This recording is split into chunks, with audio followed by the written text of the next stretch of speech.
Mesdames, Messieurs, bonsoir. Le djihadisme n'ayez pas peur de nous regarder. C'est le menu du soir. Cela ne se sert pas dans les restos, mais sur un plateau de télévision.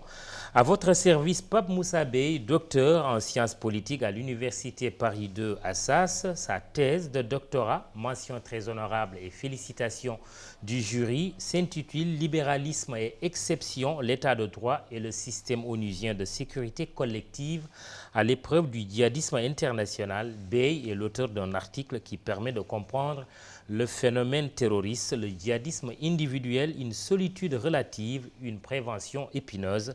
Il est depuis son retour au Sénégal chargé de cours à la faculté des sciences politiques et juridiques de l'UCAD, enseignant à l'université Madiba de l'ISM et conférencier au Centre des hautes études de défense et de sécurité de Dakar. Bonsoir, Pape Moussa Bey. Bonsoir, Monsieur Kay. On commence par votre thèse. Pouvez-vous nous en faire l'économie? Bien entendu, mais avant d'entrer dans le vif du sujet, permettez-moi juste de vous féliciter pour la parution de votre dernier ouvrage, qui témoigne, si besoin en est, de votre stature de grand intellectuel de notre temps. Permettez-moi ensuite de vous remercier, de m'offrir l'opportunité de vivre mon baptême du feu télévisé aux côtés d'un monstre sacré du journalisme. Vous êtes un monstre vous-même. Alors, vous avez fait une thèse très intéressante, hein, libéralisme et exception, l'état de droit et le système onusien de sécurité collective à l'épreuve du djihadisme international. Tout à fait. Un résumé de cette thèse. Alors, à l'origine du projet de thèse ayant conduit à la sélection de ce sujet de réflexion, il y a une interrogation. Non pas une interrogation personnelle, mais une interrogation énoncée par l'un de mes anciens professeurs de civilisation anglo-saxonne. Donc, lors d'un cours consacré à la pensée des pères fondateurs américains, celui-ci a en effet interpellé l'assistance en posant la question suivante. Donc, une démocratie libérale, les États-Unis, qui est le théâtre de l'adoption de textes antiterroristes liberticides comme l'USA Patriot Act, peut-elle encore être considérée comme telle? Peut-elle encore être considérée comme étant une démocratie libérale?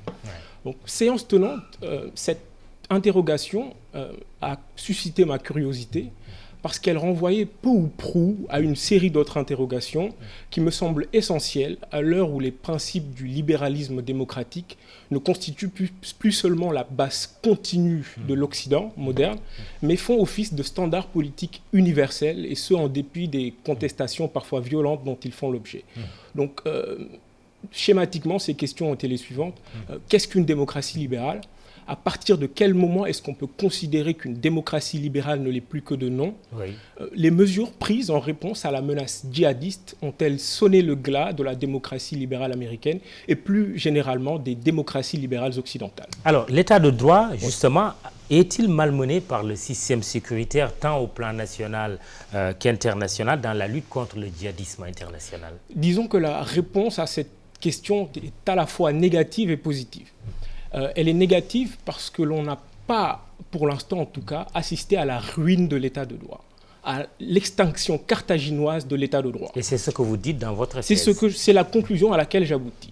Voilà. Nous ne sommes pas entrés dans une période d'état d'exception au sens de la suspension des garanties de l'état de droit, mais nous sommes entrés dans une période, pour ce qui est de certains États en tout cas, et essentiellement des États-Unis, avec Guantanamo, les sites noirs et l'adoption de certains textes antiterroristes controversés, dans une période de politique d'exception, c'est-à-dire d'infiltration, d'introduction de clauses de suspension de l'état de droit au sein même de l'état de droit. Avec des actes inhumains parfois quand même. Hein? Bien entendu, je pense qu'il n'est pas besoin d'être grand clair pour se rendre compte que les techniques d'interrogation qui ont été adoptées dans certains sites noirs, dans certains centres d'incarcération comme Bagram ou Abu Ghraib, et bien entendu à Guantanamo, sont tout à fait contraires aux droits de l'homme, aux libertés fondamentales, aux droits fondamentaux, et donc ne peuvent a priori s'accommoder avec la consécration de l'état de droit. Justement, l'arrivée d'un Donald Trump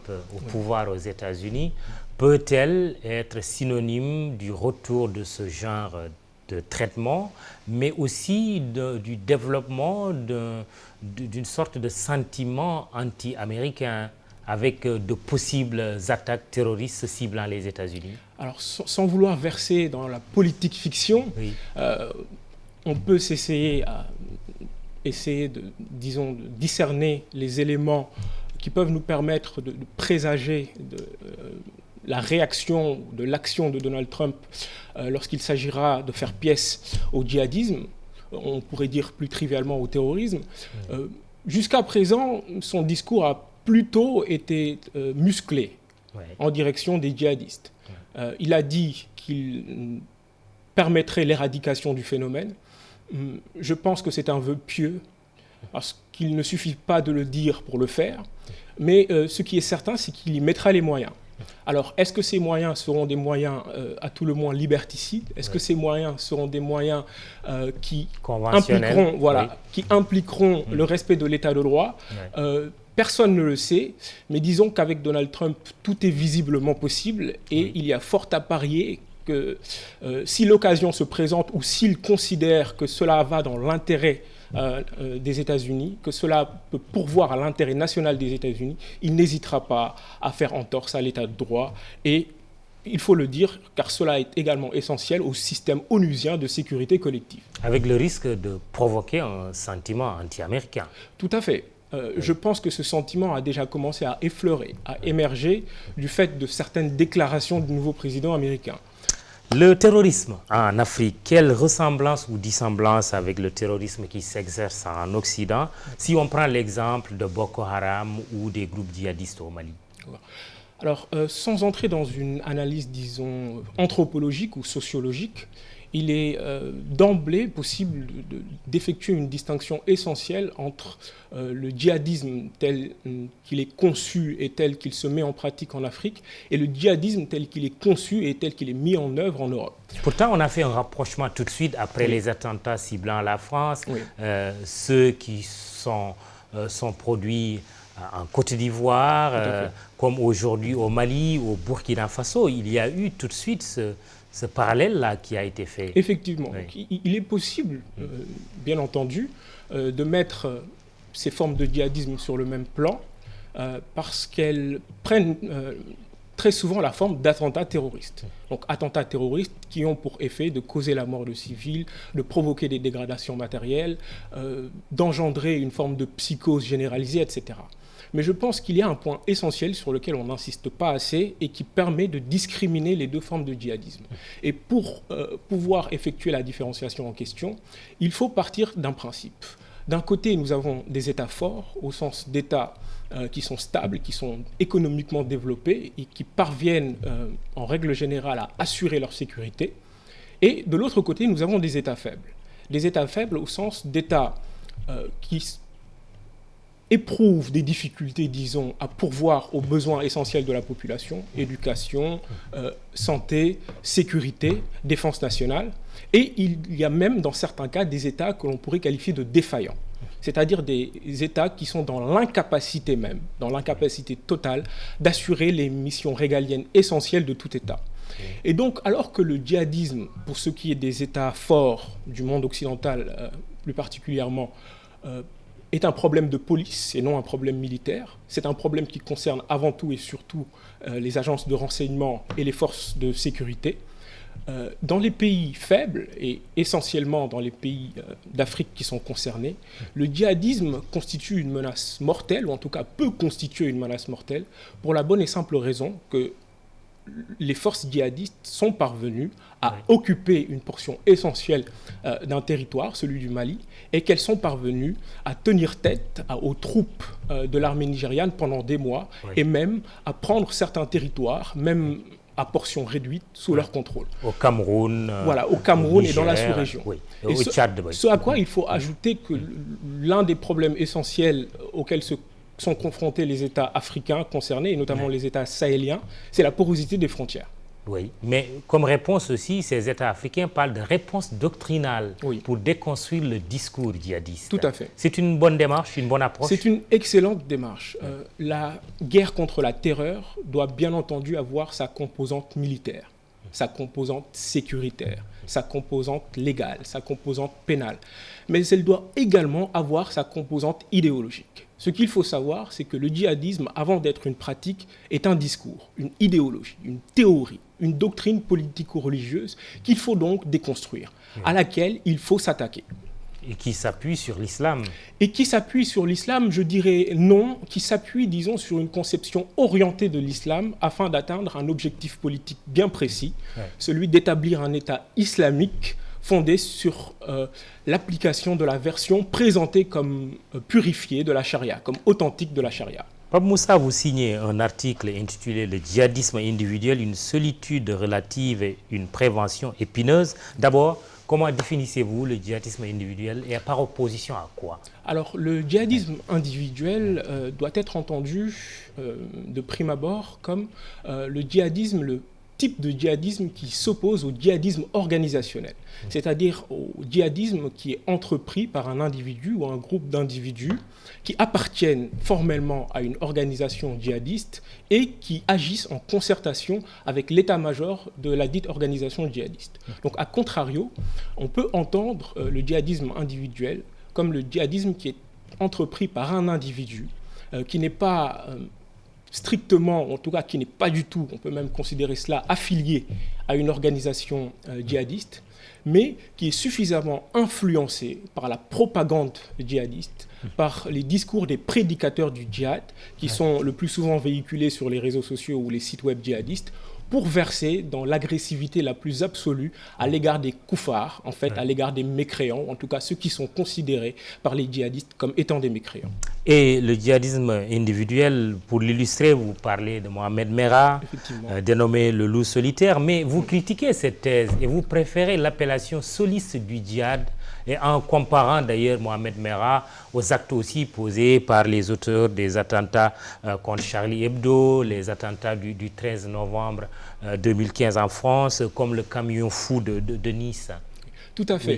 Oui. Loup solitaire, soliste du djihad. Donc, à partir du moment où l'on définit, comme je le fais, c'est une définition personnelle que j'assume, le djihadisme individuel comme le djihadisme, ou en tout cas l'action violente, qui est entreprise par un individu qui n'appartient pas à une organisation djihadiste déterminée, mais qui est influencée par le discours djihadiste ambiant, il est difficile, à mon sens, d'identifier les djihadistes individuels à des loups solitaires. Oui. Pour la bonne et simple raison que dans la terminologie criminologiste, le loup solitaire est perçu, en tout cas défini, comme un meurtrier qui est totalement renfermé sur lui-même, qui agit de manière totalement isolée. Oui, avec un projet individuel, peut-être même pas clairement identifié, défini. Voilà, ce qu'il faut savoir à propos des loups solitaires, en tout cas en matière de criminologie, c'est qu'ils obéissent avant tout et surtout à une voie intérieure qui les pousse irrésistiblement au crime. Et vous parlez de soliste du djihad, vous préférez cette appellation? Cette appellation est à mon sens plus exacte et plus pertinente parce qu'elle permet de mettre le doigt, de poser le doigt sur un élément essentiel concernant le djihadisme individuel, c'est que les djihadistes individuels ne sont pas déments, ils ne sont pas fous. Ce ne sont pas des loups solitaires, mais plutôt des auto-entrepreneurs du djihad. C'est-à-dire des individus qui décident par leurs propres moyens d'entamer une action terroriste, mais qui le font finalement parce qu'ils répondent aux appels au meurtre, aux fatwas, aux meurtres généralisés, qui sont lancés par les prédicateurs du djihad. Hier, il s'agissait de Ben Laden. Aujourd'hui, il s'agit d'Al-Zawahiri et d'Al-Baghdadi. Et ce djihadisme individuel est plus dangereux que le djihadisme organisationnel, si on peut se permettre de faire une comparaison? Disons qu'il n'est pas forcément plus dangereux en règle générale, mais il est plus dangereux pour ce qui est des États occidentaux. On termine, Pape Moussa, parce qu'on est rattrapé par le temps. La présidentielle en France, dans quelle mesure les réflexes sécuritaires pourraient être déterminants dans cette élection, un pays que vous connaissez, la France? Bien entendu. Oui. Alors, tout dépendra du bilan, ou en tout cas de la perception que les électeurs français auront du bilan de François Hollande. Qui n'est pas candidat. Voilà, qui n'est pas candidat, mais qui, disons, a eu à affronter la menace djihadiste plus que tout autre président, et qui a eu à mettre en œuvre un certain nombre de mesures et avoir un certain nombre de réactions. Mais est-ce que les candidats issus de son camp, la gauche, le Parti socialiste, pourraient profiter, par exemple, d'un bon bilan de Hollande contre le terrorisme, par exemple? Traditionnellement, les politistes ont tendance à considérer que les réflexes sécuritaires privilégient plutôt les candidats conservateurs, les candidats de droite, comme on dirait trivialement. D'extrême droite. Voilà. Mais ce qu'il faut savoir, c'est que l'ancien Premier ministre, Manuel Valls, et actuel candidat, a pris le problème à bras-le-corps et a sans doute pris des mesures, entrepris des actions qui sont dignes de celles qu'aurait entreprise n'importe quel autre Premier ministre de droite. Il est en difficulté, hein, Manuel Valls, et risque même peut-être de ne pas être choisi comme candidat du Parti socialiste. Oui, il est en grande difficulté pour une raison qui me semble évidente, Oui. c'est que sa posture, sa position est beaucoup plus inconfortable que celle de son actuel concurrent. Verdict dimanche. Merci, Voilà. Pape Moussa Bey. Merci Je à vous. rappelle que vous êtes docteur en sciences politiques et spécialiste du djihadisme international. Votre thèse, soutenue à l'Université Paris 2 Assas, a porté sur le sujet libéralisme et exception, l'état de droit et le système onusien de sécurité collective à l'épreuve du djihadisme international. Bonne fin de Vendredi Saint. Vendredi Saint qui est un jour commun à toutes les religions révélées et peut-être à d'autres. Merci pour ce soir. Excellente soirée, excellent week-end.